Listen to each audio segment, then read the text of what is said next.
Good afternoon, ladies and gentlemen. Welcome to the Smite Pro League. I'm Tom, that's Tolly, and today we're getting into some European action. It's going to be a lot of fun. We're starting off with NRG versus SK. We'll see Obey and Mouse tussle along the way, but really excited to be here. Thursday, almost done with Week 3. That's true. Then keep in mind with this Week 3 matches, these same exact teams and matches are going to transition into that Week 4 for the second half of the split. Yeah, we're right there on the halfway point, 6 weeks in total. In fact, why don't we take a zoom out look at the entirety of summertime. Basically what's going on is you got Monday through Friday, you got all of the SPL to take a look at. The Global Series and the Minor League and even the Console League mixed in there as well. But Monday, Esports Weekly, baby. 10 a.m. bright and early. That's really the hotness. It's definitely a lot of fun there. You get a lot of your takes, a lot of every other cast's takes, and then just a lot of shenanigans at the end. Yeah, some of you. A little bit of me. A little bit of me. The old Tullyisms. Mostly you. Mostly Ryan, honestly. A little bit of Taco, a little bit of Finch, a lot of spice mixed into the pot. Yeah, a little bit of the Savage guy. Nah, we don't talk about him. Oh, okay. He's like hidden. We keep him locked up for a reason.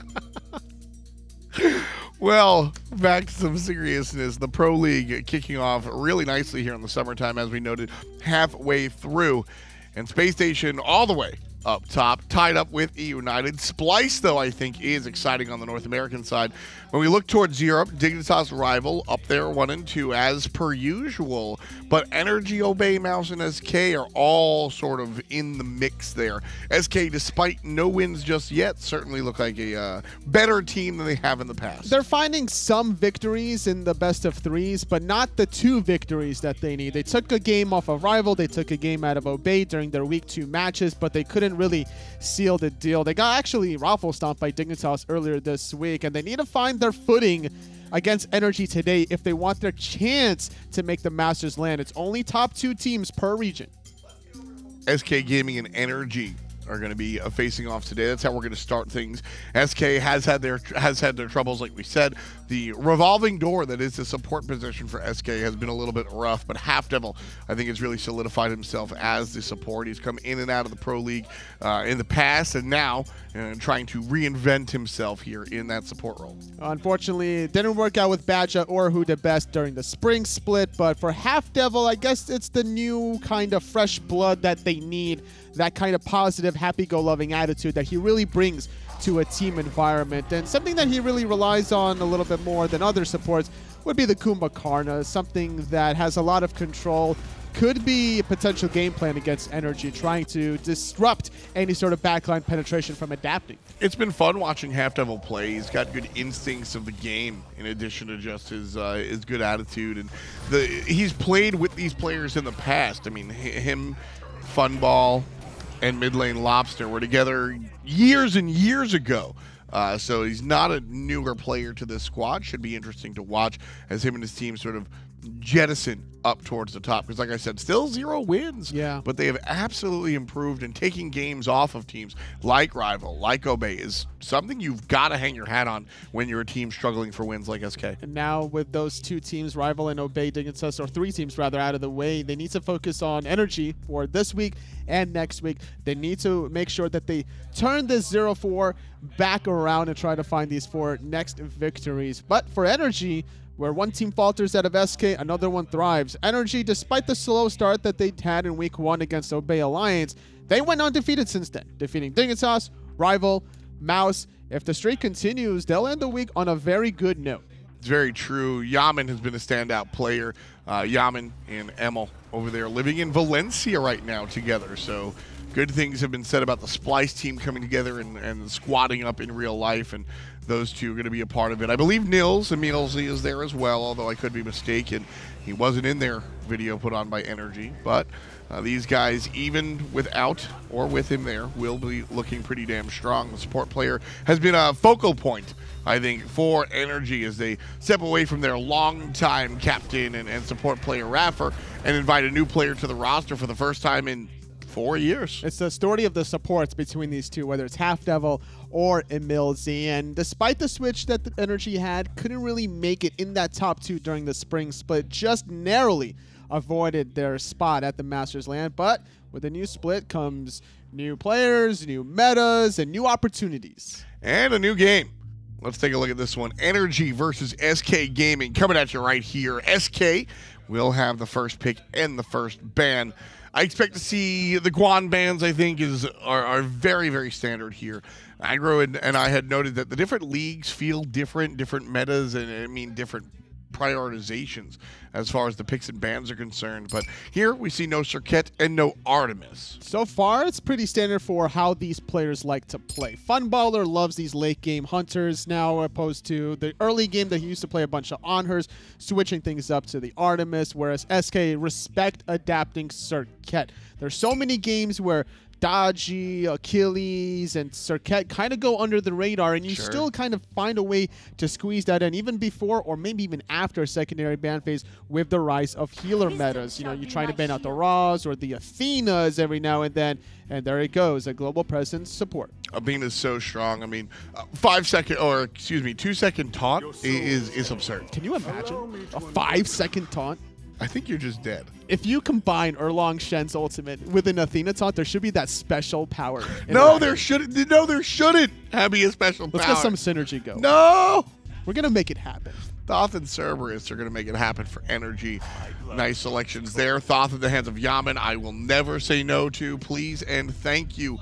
One of the stronger mid laners around. Certainly going to be able to use that tool. Cerberus, however, has been a very interesting selection. Whether that winds up in EmilZy's hands or the solo lane should be something to take note of. And Ra and Sobek will be the choice here for SK. Surprised to see the Ra pick into Cerberus when Giannis is still available. Lawbster likes Giannis as well, but I think that there's a very important strategy that SK are trying to implement, and that's the double Guardian control aspect. So they're going for a very long, persevering team fight. If they can get out of the action, Ra heal to get them back in, rely on the Athena taunts, rely on the Sobek plugs for a lot of heavy-hitting Celestial beams. Yeah, I got to watch out for that one. Got to watch out for this one. Hebo being selected, almost undoubtedly going to be in the jungle for adapting. And I'd love to see Hebo jungle. I think it's just another assassin. You can shut him down easily, just like an assassin, or he can kind of take advantage of everything. You know what would be really interesting, though, if we saw the Hebo for emilitoo. Some ADC action. Hebo. That would be some spicy stuff. It's the end of week 3, the first half of the summer split. Maybe this is NRG kind of testing to see what really works. Certainly possible. I love the bans from NRG though, with Hebo in mind. You've got the Party Monkey going down as well as the Mercury. Both of these characters really deal with Hebo very, very well. So banning those out, in my mind, correctly.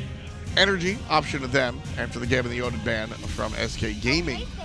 And it's going to be the Jing way. Sorry, Toli. Not today. Sorry, Not Toli. today. emilitoo is going to play it very safe, unfortunately, for the fans at home, but could see a lot of fireworks from their jungle with that Hopwop pick. It has great damage, great burst damage. You do have to be close range, but so do other assassin physicals in the jungle.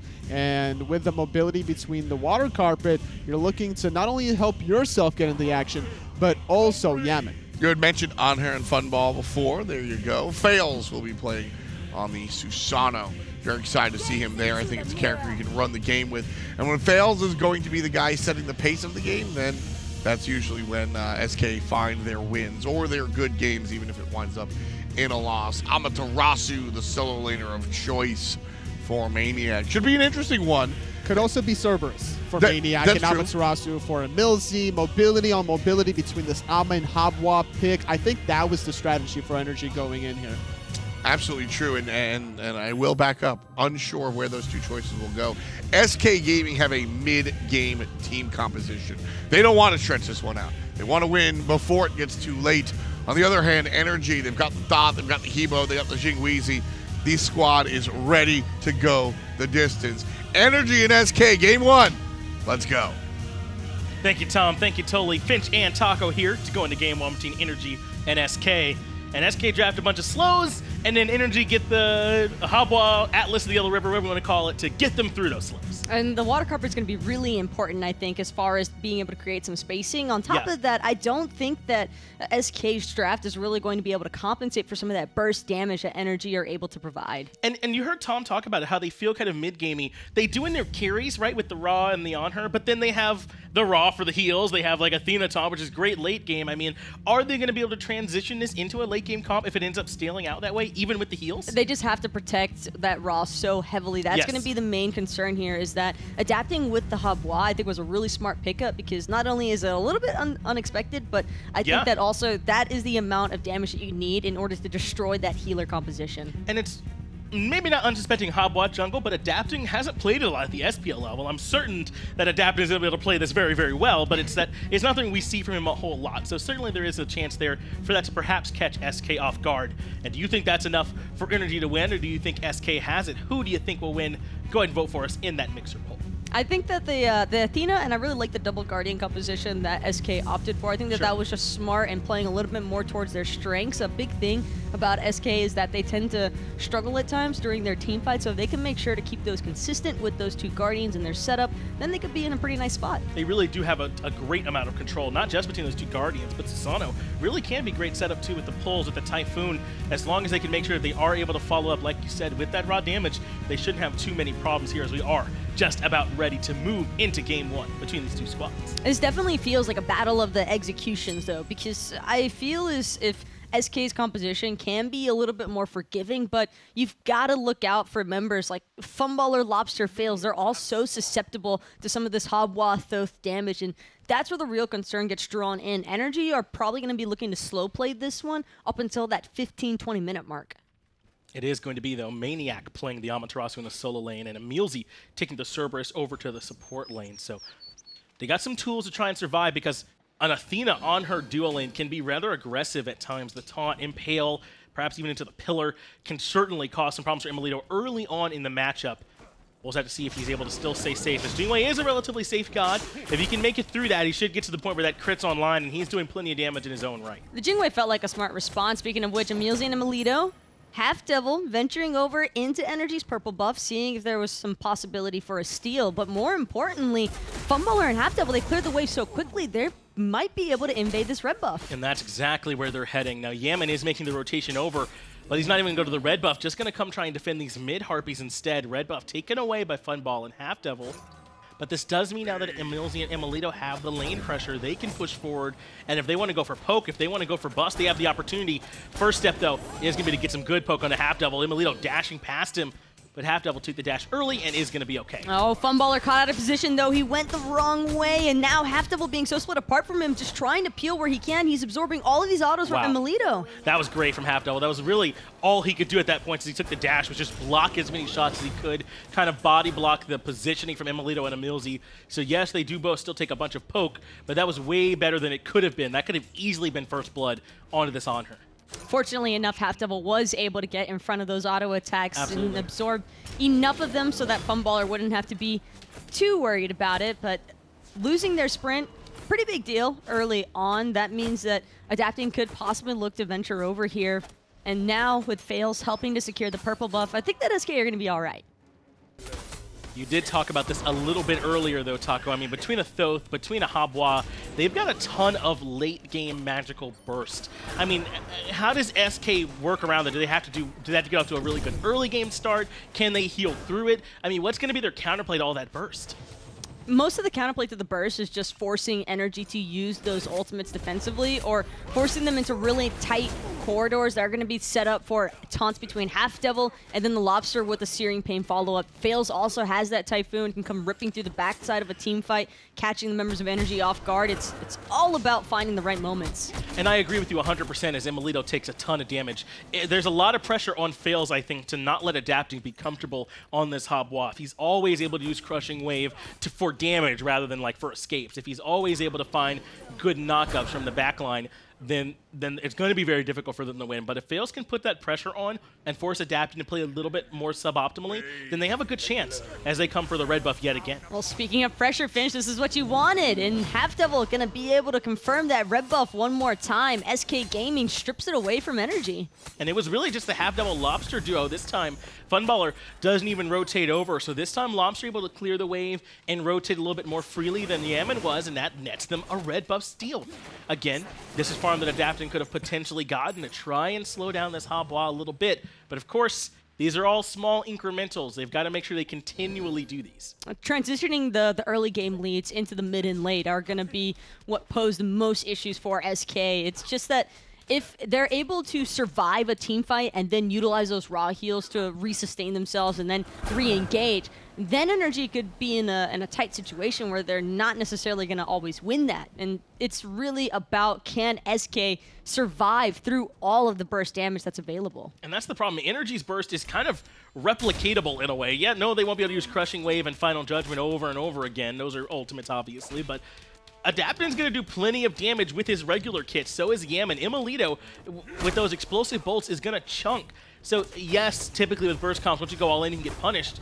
Even if SK regroup and heal around Lawbster, NRG are not going to be starved for damage afterwards. They do have plenty of that damage.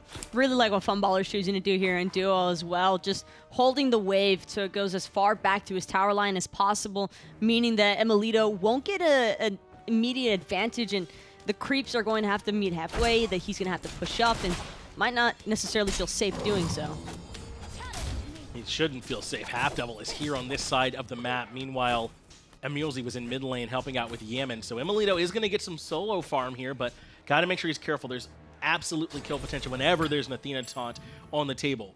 emilitoo, though, does have airstrike, does have beads, so he has some options, but he does not want those forced out. Well, third time's the charm here for NRG, because they are not going to let anybody invade their red buff. HalfDevil moving forward just a little bit, but adapting Yammyn and emilZy, I don't think anybody from this case trying to steal this red. No way to out-secure when they bring that kind of strong rotation over. But even that in itself is kind of a win for SK. Now you're forcing NRG to be there the moment it spawns. The three-man split the buff. They've kind of dictated a little bit of how NRG had to play that. But here's the thing that gets me, Finch. Sure, SK might have invaded the red buff a couple of times for free and NRG weren't able to respond.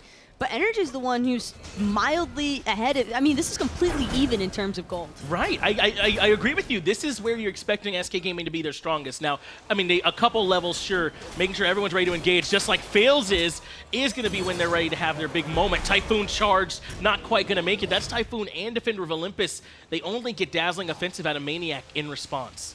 Adapting didn't even have to use anything. He still has that Crushing Wave and no death or risk. Really, Faeles is the one who's probably going to have to back more so than adapting. Stun lands onto Yammyn, or Lawbster rather, who has no mana. Final Judgment does hit through. It's just not quite enough. The knockup from adapting doesn't quite get that one done. Lawbster's still alive. Lawbster probably can't believe that he's still alive through all of that. The Final Judgment, maybe a little bit longer on the charge, and Yammyn gets it, but considering that Yammyn only has those penetration boots, I think that Lawbster probably knew what he was doing. That's just, I mean, to be fair, there wasn't really much Lawbster could do. He didn't really avoid any damage. We didn't immune anything. That was kind of just, they didn't have enough, and Lawbster's like, thank goodness. And he may be able to make it out. He is working towards, it looks like, the Warlock staff. So going the healthier build, I think at tier 1 of it there, so he did have some help, but really there wasn't much Lawbster could do in terms of counterplay. Yeah, adapting only had the water spout to connect, so it just wasn't enough damage. He most likely isn't putting as many points into it as he is his first ability, that water cannon. So right. Because of that, there's just only so much to be done. This time, though, the red buff invade is coming out again from SK. They do send over a whole squad to try and drop that red buff. Looks like they were successful in bringing that one down and trying to strip a little bit more farm away from the NRG boys. Does mean a wave comes under the tower, but Lawbster's right there to come pick it up.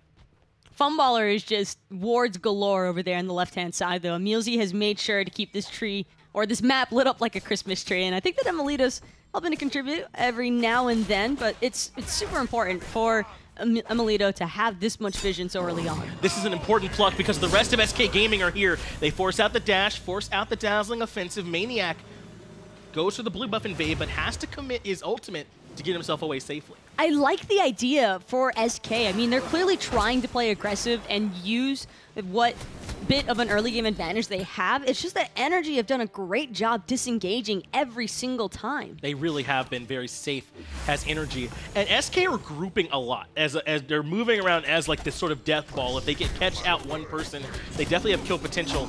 Ducky forced to use the pluck away. No. He could certainly be in trouble. Stygian Torment pulls him up, but he has Defender of Olympus for some damage mitigation. Taunt is perfect from HalfDevil to create some space for Ducky to operate. Now he just needs the pluck to come back on live. Somehow this Sobek has survived. That damage mitigation going to save Ducky's life. The no way that he manages to live there without the Defender of Olympus and HalfDevil's taunt. That was just perfect. HalfDevil gets the two-man taunt. Defender of Olympus well-timed. And so Ducky is going to be able to survive. Now, it wasn't a huge commitment there from NRG. Remember, maniaKK didn't have dazzling offensive. He had to use that defensively earlier. So with some more tools, maybe NRG get that. But SK respond, keep Ducky alive.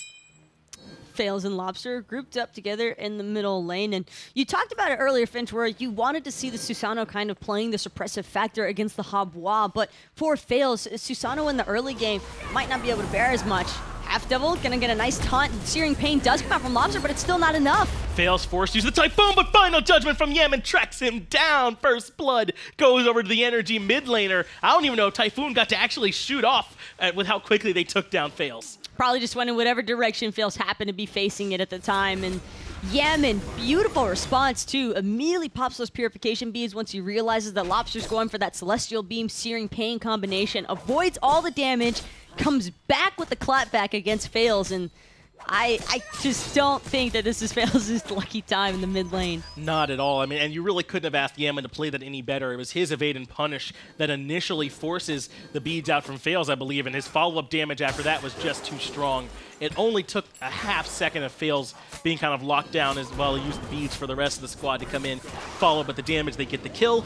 And this is almost exactly the opposite of what we wanted, right? We wanted Faeles to come in and pressure out adapting Yammyn. Instead, now Yammyn's been able to get a kill and get a bit of an early advantage. And the big problem that I'm seeing with that last play in the mid lane too is it's just another display of how much this range warfare could pose a lot of issues for SK's composition, because Faeles, if he wants to get those wind siphons off, you have to get up close and personal. He had a great pull-in onto Yammyn, but he had to forcibly put himself a little bit out of position, and that just leaves too many opportunities for a team like NRG, I think, to be able to counterattack in. And that kind of forces Faeles into this position where he might even have to build some defensive ops a little bit earlier, right? So he can walk in, but then what's their big late game damage sources? It is an Anhur and a Ra, and they do have great damage, yes, but I don't know if they can rely on them purely as their only damage dealers to match what adapting Yammyn and emilitoo are going to be doing on the Jing, Thoth, and Hobwa. I'm actually hoping that Faeles maybe opts for a third item Mad Cloak. I don't ask for this all the time because usually I think that it can be a little bit over the top. He might have to here, I think here there's a low enough amount of hard CC that Faeles could probably get away with rushing this Mad Cloak. It would avoid him getting knocked up from Adapting's Water Spout into the Crushing Wave combination, and just a lot of other little finicky points of that hard crowd control that he might be able to slip away from. Yeah, like maybe the odd evade and punish from Yammyn, he could avoid having to worry about that, or even like a Stygian Torment or a stun from EmilZy. I agree. I think that anything that can help him sort of close that gap just a little bit easier, a little bit safer, could go a long way for him. But that's kind of my point. Yes, I think that would respond to what NRG are doing right now, but do you want to be forced into that early Mad Cloak when probably having Faeles do more damage in these fights would just be better? Hard to disagree with that. EmilZy gonna drop the Stygian Torment, only catches Ducky, but the corner on the rock wall is gonna save him for now. He does not get pulled in further. maniaKK goes in with the dazzling offensive final judgment, doesn't find the mark, but Ducky's still going in aggressive, has the Defender of Olympus ticking, but it's not enough. Yammyn there with the damage. 2 kills now for the mid lane mage. emilZy jumps away. The rest of SK Gaming want to try and find some more blood in return, but the long range poke from this NRG squad too strong. Yammyn is just chunking away at everybody's health bar from SK. I mean, they had 4 members on that side of the map in the solo buff side, and they couldn't even find the pick onto emilZy during the duration that his jump was down. And Ducky goes back in. I think he wants to try and, as you said, try and punish emilZy for coming too far forward, but the turnaround damage from NRG just too strong. And this is what I was talking about. Maybe burst might even be the wrong word. It feels like NRG have sustained damage, really. They are able to put so much damage out over time that SK Gaming just cannot stick with it. But this is just a net loss all across the map for SK. And they threw everybody towards the solo lane, hoping to maybe come up with something from that initiation. Instead, they end up losing Ducky, half of their ultimates, and on top of all of that, because Funballer rotated over there, emilitoo's just given up free lane to free farm in. Now he's level 13. And we see Adapting gaining a 2-level lead now. He's had so much momentum ever since that initial pick onto Faeles in the mid lane. NRG are just such a punishing team, it's insane. Now, SK Gaming have got to find a way to regroup from this, Taco. You talked about how punishing this NRG squad is.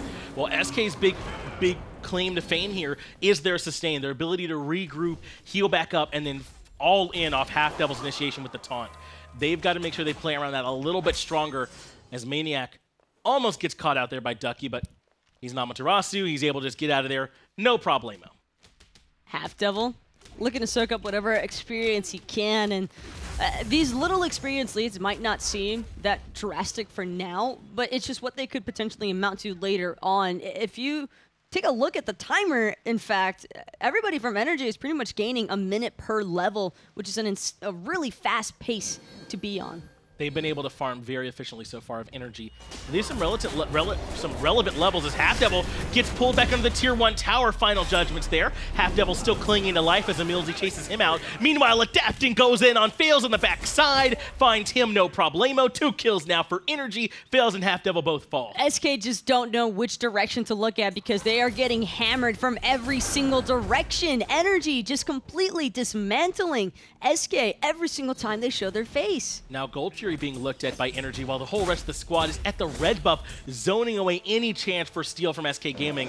I thought they might go for the buff invade too, but looks like Lawbster is going to be able to grab this. But Taco, now it's a 4,800 gold lead, a 6,400 experience lead. This is very quickly gotten out of control for SK. And really right now, this time is kind of when you thought SK would be at their strongest. That's usually what you'd want to believe, but then you remember that they are going up against energy, and even with some of the best compositions in the world, energy still finds ways to just pressure the advantages, or create their own, I should say, because realistically speaking, SK probably should still be in the lead here, and they just weren't able to confirm enough during those first 10 minutes. Just a couple of miscues, a couple of great plays from Yammyn. A couple of all-ins maybe on the wrong targets, and just like those small differences in energy have been able to capitalize on here to find this lead for themselves. They start to move beyond the 15.5-minute mark in the game, and they're even itemizing like they're recognizing that this is their power spike. I mean, Adapting is going 3rd item Warlock Staff. He's starting to build up that extra health to make it harder to all-in him now. Faeles! Oh my. What? Deleted in the mid lane! That was one evade and punish into a single cycle of Yammyn's burst. emilZy also had a really nice paralyzing spit there. Catching the stun in the first place onto Faeles is the primary reason why that even happens. Final judgment to Lawbster. emilZy comes in, I believe got taunted, so the follow-up wasn't there, but the aggressive evade and punish sets up for emilZy to find Lawbster. HalfDevil getting controlled, and the swarm is on for energy. emilitoo even joining in on the fun, finds a kill to HalfDevil. Tier 1 tower in mid lane now under siege. SK Gaming getting pulled in all directions. They don't know how to respond. It's just so explosive from energy. They find one pick and then immediately they're pouncing onto the next one. SK just continuing to get punished for simply being there to try and back up their team. In their own jungle, really, for the most part, barely a step out of it. Hold on there, Finch. You said their jungle. I don't think that this is their jungle anymore. My mistake. Correct. Energy now have all those buffs to their own. There's really no safe space for energy on, or SK rather, on the map right now. As energy, all they have to do is find 1 or 2 members by themselves, and they start to punish them. And this is what energy have done so well historically, is right around this time, they kind of start grouping up and forcing these engagements, and they're doing it right now as well, catching Lawbster and HalfDevil in the jungle and blowing them up. Yammyn's just been off to a phenomenal start in this game. Really impressive Thoth gameplay from energy's mid here. 4-0-3. So he's been a participant of every single kill, just like emilZy. These two have really been playing excellently off of each other. They really have been, and that synergy is going to be important. Remember, emilZy was the big shakeup here at the start of Season 5, right? emilZy coming over to the energy squad, Rapper going over to Obey, and there were some concerns about which side came out on top of that trade initially. Well, starting to look like energy certainly are synergizing well with emilZy. The Cerberus pick has been great setup for Yammyn. Sometimes Yammyn doesn't even need the setup, though. He's just fighting the shots. When you're on, and Yammyn is certainly on here. I think that's what makes things so much better for emilZy here, though, is that he can afford to just look to be aggressive and completely have trust in Yammyn to follow up. Oh, absolutely. I mean, it must be so freeing having a mid laner of Yammyn's caliber around you, right? It really does make it that much easier for you as the support, as HalfDevil dashes in. But, I mean, what is there to find? You can't taunt on the emilZy, or Yammyn instead must fall back. There's just no way in for this engagement. Yammyn just knew it was coming. HalfDevil trying to go in for the dash taunt just to see if you can maybe force some actives, but that's been the other issue for me here, watching SK, is that despite having this double guardian composition, they haven't really been able to force anybody's actives. Instead, it's usually been theirs getting burned. Even when they do force them, it's been only one time, like you said, right? When they go all in, the relics have not yet been forced. I think is exactly what you're saying. And Ducky could be in trouble. Good job getting out of the evade and punish in time to pluck away, so Stygian Torment won't land. And Funballer has emilitoo pinned under tower, but there's no one defending the tier 2 except for the lone Sobek. emilitoo knows that there's probably a rotation coming his way because there's no one trying to help Ducky out underneath that T2 tower. NRG might be able to look to respond here, but emilitoo's just doing everything in his power to try and buy time for his team to rotate. Holds on to the airstrike even, only uses beads to get away from the Athena taunt.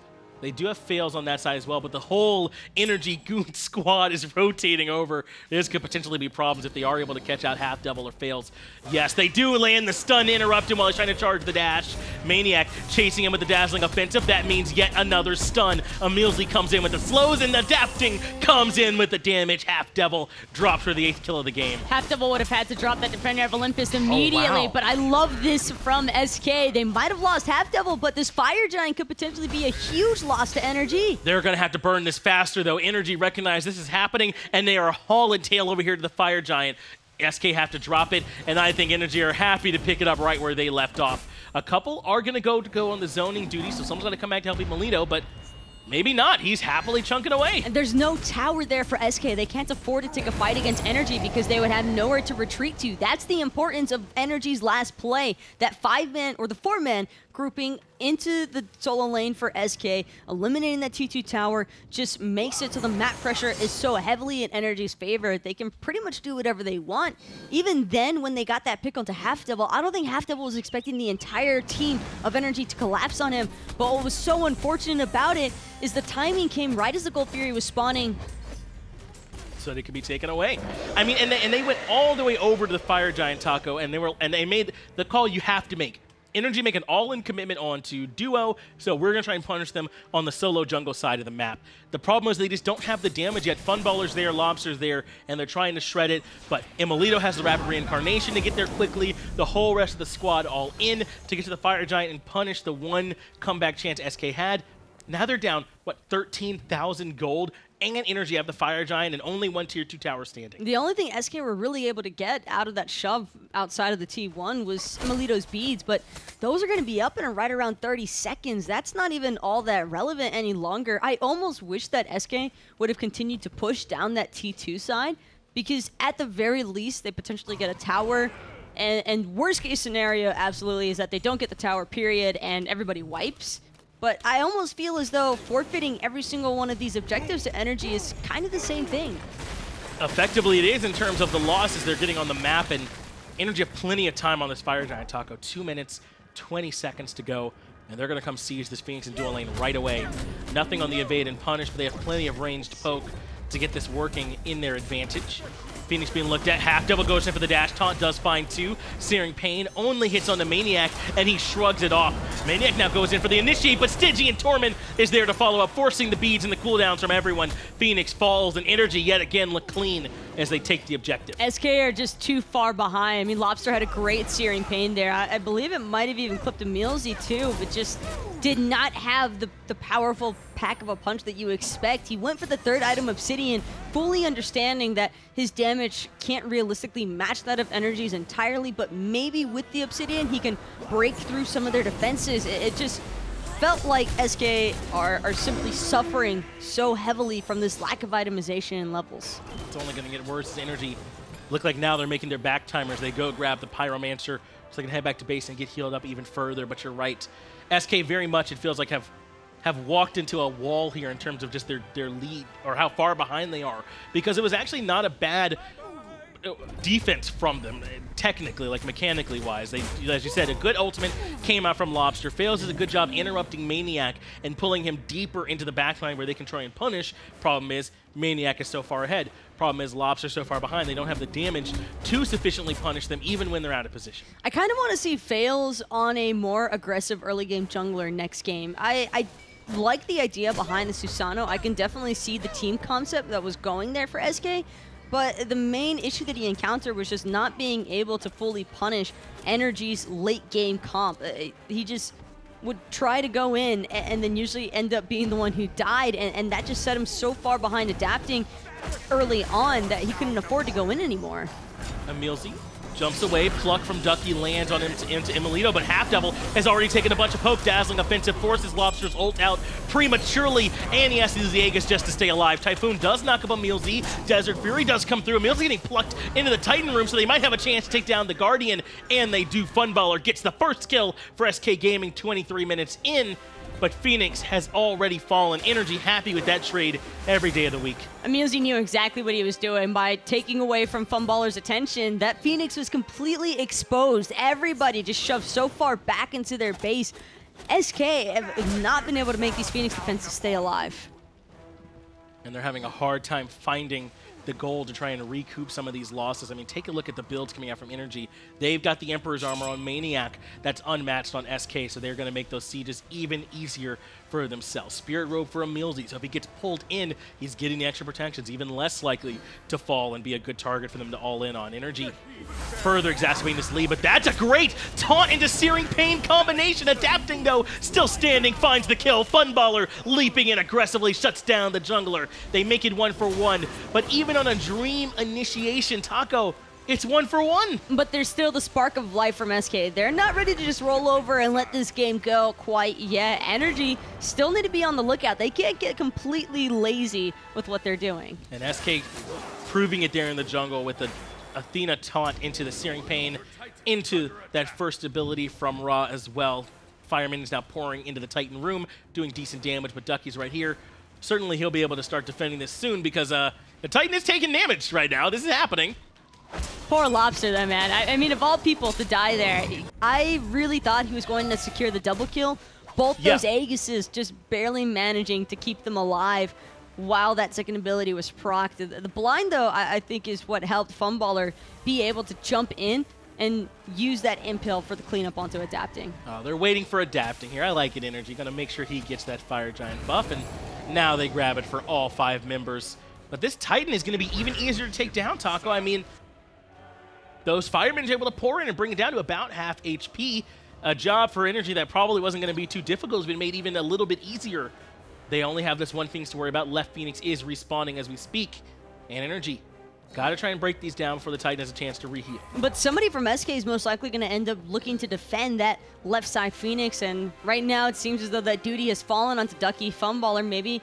No, instead it is going to be Funballer who heads over to that duo side of the map to defend the left-hand Phoenix that's freshly respawned, but everyone from NRG is pushing down the right-hand side, so they're really trying to make sure that SK stays spread super thin. Another fire wave coming in, though. Funballer won't have the time to kill that one. I think they're going to have to give up that left Phoenix, Taco. HalfDevil goes in for the taunt onto emilitoo. In response, he does get the beads, but HalfDevil might pay for it with his life. maniaKK diving the backline. HalfDevil falls as well. Desert Fury comes out for Funballer, but it doesn't help Ducky, who ends up falling. maniaKK kept 3 members busy on the backside, and Phoenix falls in right. This might just very well be it in game number 1 here, Finch. I don't see how SK could possibly come back from this one.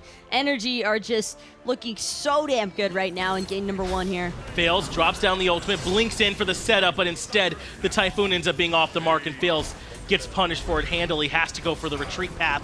In fact, there is no retreat. Yammyn hunts him down. Titan well below half HP. NRG and the fighting minions are pouring in as they take game 1 from SK Gaming, and they do it in a very clean fashion. That was a pretty dominating display from NRG, and also, I think that's definitely the goal that they were aiming for. I mean, you go for the hub wall, you go for the Thoth, and then you're given a really strong starting point. And I think that was the big thing for me, was that turnaround. That first one that dropped in the mid lane where Faeles goes, he pulls with the Wind Siphon onto Yammyn. Yammyn uses the Purification Beads. Lawbster can't connect, and it was just that one moment is all it took, because then Faeles was level 9, and I saw Adapting ticking at level 11, and that's just seemed like Faeles just never really able to fully recover from then on out. Well, who's your MVP there in game 1 for NRG? Yammyn seems like a pretty good candidate to me, had an excellent game on that Thoth pick. But Taco, you highlighted something important during the game, that SK didn't look defeated to me. They still were looking for every opportunity they could to get back into the game.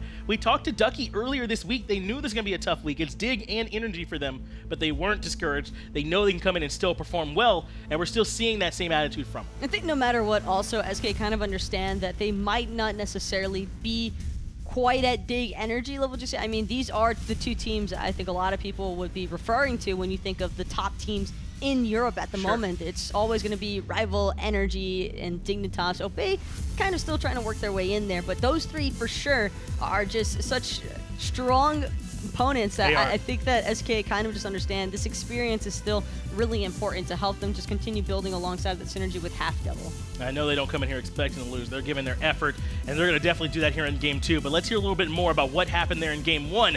Go ahead and break it down for us on the desk. Thanks a lot, friends. And that was some Game 1. SK, this is what I was talking about earlier, is that SK just barely look out of it. They still try to look for the plays. Unfortunately, they couldn't catch a lot of slipping energy members. Too slippery was Yammyn. Too slippery was adapting on the Hopwa. And I love the builds, specifically between adapting and emilZy. The early Stone of Binding from emilZy between the 15 penetration aura and his Ghastly Breath for 42 extra penetration at max strength allows the Warlock staff to be built onto adapting, where he neglected to go for that early penetration, giving, you know, whether it was adapting the extra penetration or Yammyn. Yeah, I mean, adapting still did go that early Bancroft rush. That's really what's the big point there, is heavy early game power. Yammyn, though, looked really, really fantastic on the Thoth as well. I think Deathless there. Yes. And he's going to be your most valuable player. 5-0-5 was the final slash line before the final push, and this Thoth guy just looked so incredible. I said it when they locked him in. I'll continue to say it. Thoth is a classic mage. He's got long-range, hard-to-hit abilities, and Yammyn is a classic mage player. Who'd have thunk it that they work together well? And I love the fact that, you know, it's Thoth on one side, Ra on another. These two kind of similar Egyptian gods battling against each other. A lot of just knowledge between these two players as well, between Yammyn and Lawbster. But Lawbster did not have an easy time when emilZy was diving on that backline very easily, stealing some heals, preventing a lot of it. I'm still a little surprised, though, that SK elected to pick the Ra into a Cerberus. Giannis was still open. I mean, what it comes down to is that, like, Ra happens to heal, but he is much more a mage that happens to heal than a healer that happens to mage. When you look at characters like Hel and Aphrodite, those are more your prominent healers. Ra does nice out-of-combat healing, but during the middle of everything, he's looking to land those celestial beams and the ultimate. So I don't really hate picking that guy into the Cerberus. But you're right, Giannis was available. Lawbster does have a strong Giannis. I don't know. I think it just comes down to playstyle and what they were looking for. And with how aggressive energy was, I think Giannis would have helped Lawbster survive a lot of those encounters. That's the true. rest of his team, the synergy between the Athena and Sobek was trying to get Lawbster off the ground a little bit, but there was only one moment in the game around that 24.5-minute mark where the nice little pluck into a double snipe. It was a 1-for-1 trade, killing Adapting, losing Lawbster in the process. Rough stuff.